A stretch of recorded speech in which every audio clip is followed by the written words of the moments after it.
This is your government video on the politics of grants and mandates. In previous videos, we talked about how grants and mandates are used by the federal government to get state governments to implement some type of policy. This is because of federalism. Federalism creates contention between the two layers of government. And remember, that contention makes it more inefficient and more costly. But that's exactly what the Founding Fathers intended. They did not want a smooth authoritarian dictatorship. They wanted various factions to fight and then ultimately come up with a better idea than maybe one particular type of government deciding all of the things for all of us. So we're going to take a look at the politics of grants and mandates. In general, today, Republicans and Democrats differ about whether they want centralized government or decentralized government. So Democrats generally favor more government funding by the federal government. They like federal government programs for all the things and reasons that we went over in our centralization video. And when the federal government or federal Congress is going to pass a law and they're going to mandate something on the states or grant funding, Democrats generally vote for big amounts of federal funding given to the states in grants with strings attached. So this would mean that they pass a bill, let's say it's an education bill, it comes with a bunch of federal money, they give it to states, and the states are required to do a whole list of things in exchange for that money that are written into the bill and required. Remember, grants are optional, so states can only always say no, but if the bill is written by Democrats or a Democratic majority in Congress, then they're more likely to have bigger amounts of funding so that states are more likely to say yes, a bigger incentive, and they're more likely to have multiple things that the states have to do in exchange for the money. Republicans in general tend to be a little bit more for states' rights or decentralized power for all the reasons we talked about in decentralization. Republicans generally would prefer less large federal programs and allow states to do whatever they want.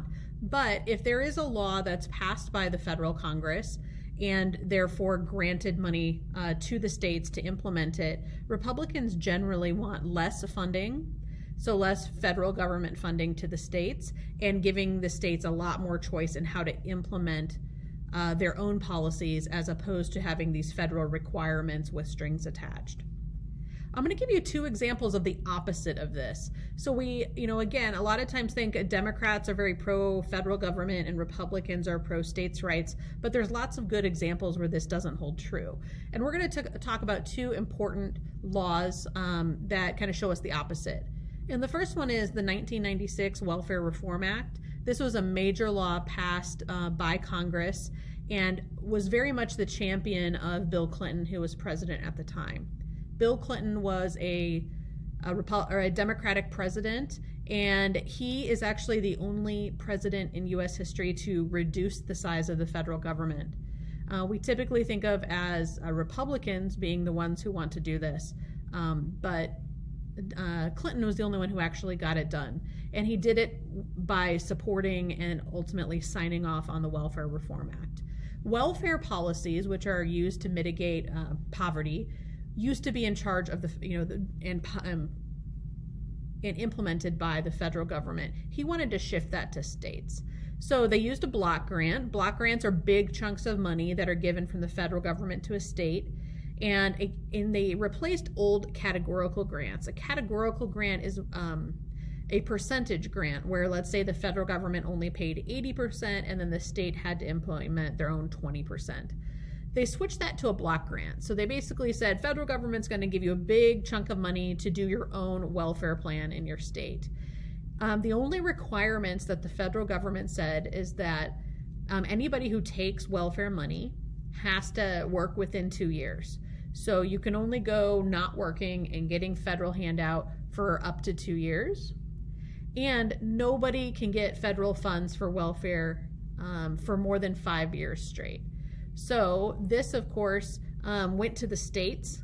The federal government also did not want states to just take the money and then cut welfare altogether.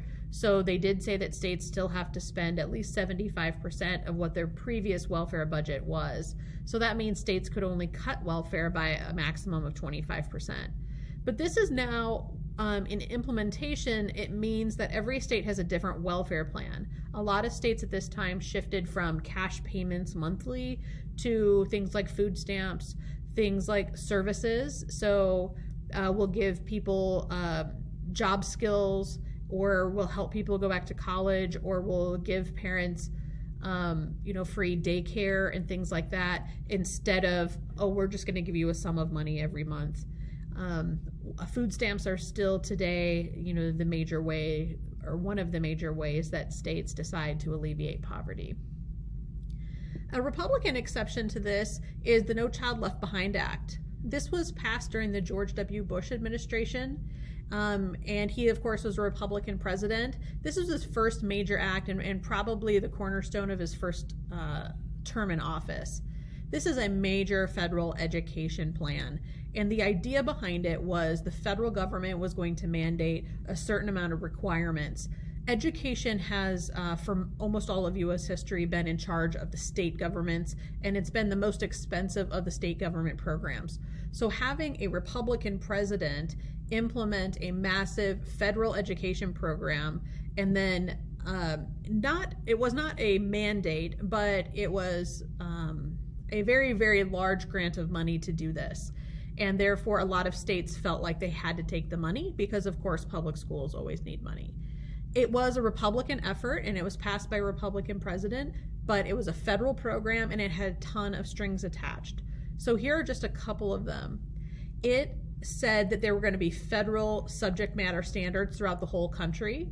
So you had to learn, so much in each grade level, and then, graduation requirements would be similar across states.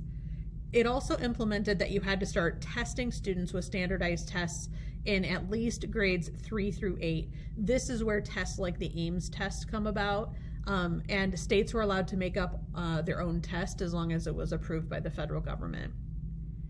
Based on these test scores, they would identify low-performing public schools, and then those schools would actually lose their funding. So in order to try to get schools to improve their test scores, they would give schools more and more funding the better their test scores were. And then this, of course, gets rid of our district lines. So public schools, it used to be that you had to live in the district to go to that school. But No Child Left Behind said parents are allowed to now transfer their student to any other public school that has spaces available. And the idea was that it would create a competition between schools for the very best students. What it actually started to do was that students would transfer to a school that was known for a good football team or basketball team, or this one has an arts program. And then, as is still true today, there are very long wait lists at really good public and charter schools, and then some not so good public schools have declining enrollment, and their funding is cut even worse and worse than it was before.